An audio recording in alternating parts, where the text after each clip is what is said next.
How do I know if I am in police custody? You do not have to be in handcuffs in the back of a squad car or even inside of the police station interrogation room in order to be considered in police custody. You just have to reasonably believe you are not free to leave, and the officer must take actions that demonstrate that you are not free to leave. So if you think that the police are talking to you and you cannot go, you're in police custody. And if you are not, you should ask, am I going to be held against my will or am I free to go? To determine whether you are in custody, the courts will consider all the circumstances of the encounter. What matters is whether the reasonable person would believe that he or she was free to leave or to stop answering the officer's questions. This is where it gets tricky. The reasonable person, uh, a a stra- a standard does not equal the what you personally believe standard.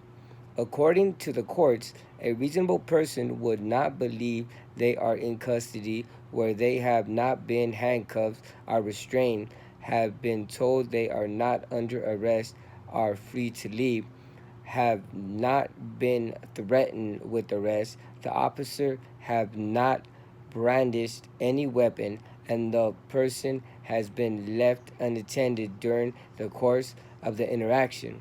It doesn't matter what the specific police officer or even you believe. It is what a reasonable person, regardless of race or criminal history, in the same circumstances would think. Now, the average person has limited interactions with the police.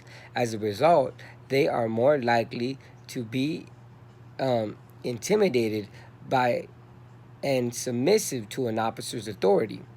They will not understand that they are free to stop talking to the police and leave, and won't believe it even if the police officer specifically tells them they can. This disbelief, combined with the human desire to be helpful, either to deflect attention from yourself or to make the officer like you, will lead the average person to keep talking and be extremely cooperative until the officer literally escorts them to the door. But the courts don't care about the average person. They care about the reasonable person, and to them, the reasonable person is brave, assertive, trusting of the police officer, oh, and innocent.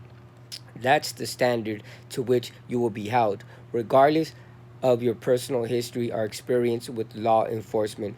Police know this, they capitalize on it. So, how do you act like the reasonable person? Look around you. Is there a lock on the door? Is someone blocking your path? Are you being threatened with a weapon or use of physical force?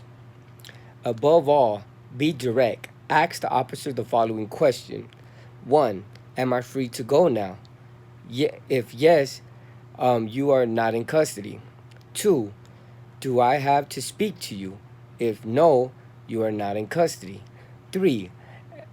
Am I now under arrest? If no, you are not in custody. 4. If I leave, will you arrest me? If no, you are not in custody. If you are unsure whether the police are required to advise you of your Miranda rights, you are entitled to ask them whether you are in custody and whether your answers can be used as evidence against you later on. Specifically, ask, is this a custody interrogation? If they say yes, your Miranda rights must be honored.